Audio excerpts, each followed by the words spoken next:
YCP నేత సినీ నటుడు Posani కృష్ణమురళికి court ఒకరోజు కస్టడీ అనుమతించింది. కోర్టు ఉత్తర్వుల మేరకు పోసానిని ఇవాళ ఉదయం 10 గంటల నుంచి సాయంత్రం 5 గంటల వరకు సిఐడి కస్టడీకి తీసుకొని ప్రశ్నించనుంది. మీడియా సమావేశంలో అసభ్య పదజాలంతో దూషించినందుకు పోసానిపై సిఐడి అధికారులు కేసు నమోదు చేశారు. సిఐడి నమోదు చేసిన కేసులో ప్రస్తుతం పోసాని గుంటూరు జైలులో రిమాండ్ ఖైదీగా ఉన్నారు. పోసాని బెయిల్ పిటిషన్పై గుంటూరు కోర్టులో ఇవాళ విచారణ జరగనుంది.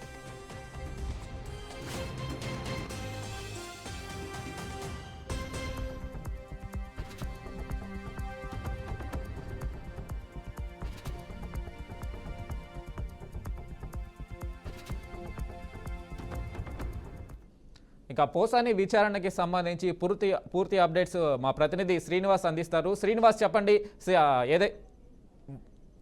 వాసుబాబు అప్డేట్స్ అందిస్తారు. వాసుబాబు చెప్పండి, పోసానిని ఈరోజు సిఐడి విచారించినట్టుగా తెలుస్తా ఉంది. ఎన్ని గంటల సమయం విచారించడం జరుగుతుంది?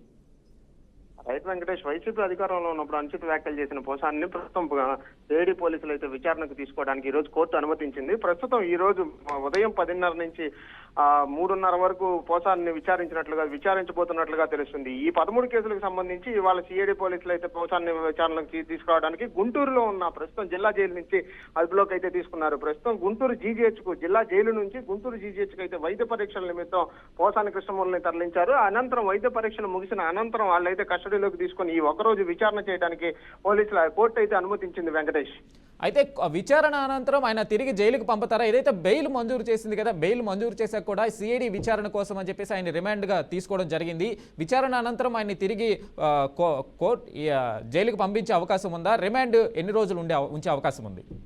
ప్రస్తుతానికి పోసాని కృష్ణమురళికి నర్సరావుపేట జిల్లా జైలుకి సంబంధించి అక్కడ మాత్రమే మెజిస్ట్రేట్ అతని రిమాండ్ అయితే విధించారు. ఆ కేసుకు సంబంధించి బెయిల్ అయితే రావడం జరిగింది. ఆ బెయిల్ వచ్చిన మరుపక్షమే ఇక్కడ గుంటూరు జిల్లాకు సంబంధించిన సిఐడి పోలీసులు అక్కడికి వెళ్లి అతని పీటీ వారెంట్ పై గుంటూరు తీసుకురావడానికి ప్రయత్నాలు అయితే చేశారు. అనంతరం అక్కడి నుంచి మెజిస్ట్రేట్ ఆ బెయిల్ కు సంబంధించి ప్రస్తుతం జిల్లా జైల్లో ఉన్న పోసాని కృష్ణమురళికి ఈ ఒక్కరోజు విచారణ అనుమతించగా ప్రస్తుతం అనుమతి అనంతరం పోసాని కృష్ణమురళి పర్సనల్ లాయర్ ఎవరైతే ఉన్నారు పొన్నవోలు సుధాకర్ కొత్తగా బెయిల్ పిటిషన్ అయితే దాఖలు చేయడం జరిగింది. ఈ బెయిల్ పిటిషన్ కు సంబంధించి ఆ బెయిల్ పిటిషన్ మీద కూడా ఈ రోజు విచారణ జరిగిన తర్వాత మాత్రమే ఆ బెయిల్ పిటిషన్ కు సంబంధించి కూడా మెజిస్ట్రేట్ దగ్గర విచారణ జరుగుతుంది.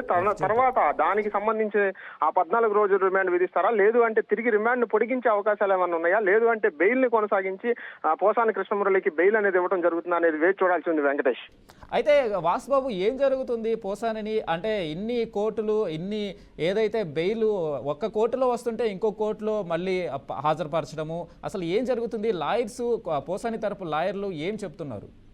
ఖచ్చితంగా వెంకటేష్, పోసాని కృష్ణమురళికి ఇప్పటికీ ఆంధ్రప్రదేశ్ అంతటా ఎక్కడైతే ఈ చేసిన అనుచిత వ్యాఖ్యలకు గాను ఆంధ్రప్రదేశ్ మొత్తం ఇప్పటికీ 13 కేసులు అయితే రిజిస్టర్ చేయడం జరిగింది. అటు టీడీపీ కార్యకర్తలు కానీ ఇటు జనసేన కార్యకర్తలు కానీ ఇద్దరు పోసానికి చేసిన వ్యాఖ్యల మీద కేసులను అయితే పెట్టడం జరిగింది. వీటన్నిటికీ సంబంధించి ఎక్కడైతే బెయిల్ రావడం, వెంటనే బెయిల్ వచ్చిన మరుక్షణం మరొక జిల్లా పోలీసులు పీటీ వారెంట్ అయితే వేసుకోవడం, ఆ పీటీ వారెంట్ కి సంబంధించి ఆ జిల్లా కావాలని జిల్లా మెజిస్ట్రేట్ అయితే కోరడం జరుగుతుంది. ఎప్పటికప్పుడు ఇక్కడ నర్సరావుపేటకు సంబంధించి, పల్నాడు జిల్లాకు సంబంధించి నర్సరావుపేటలో అయితే కేసును రిజిస్టర్ చేశారు. దానికి సంబంధించి ఆ కేసుకు సంబంధించి బెయిల్ వచ్చిన వెంటనే అదే రోజు మధ్యాహ్నం గుంటూరు జిల్లాకు సంబంధించి సిఐడి పోలీసులు అయితే కేసును పీటీ వారెంట్ వేసుకొని పోసాని కృష్ణమురళి తమ కస్టడీకి కావాలి, విచారించి ఎందుకు మాట్లాడారు, పోసాని కృష్ణమురళి మాట్లాడారా లేదా పోసాని కృష్ణమురళి వెనక ఉండి ఎవరైనా మాట్లాడించారనే కోణంలో విచారణ అయితే చేసి ఖచ్చితంగా బయటికి నిజాలైతే తీసుకొస్తామని చెప్పి విచారణ కోసం ఒకరోజు కస్టడీకి అనుమతించాలని కోర్టులు కోరినట్టుగా తెలుస్తుంది వెంకటేష్.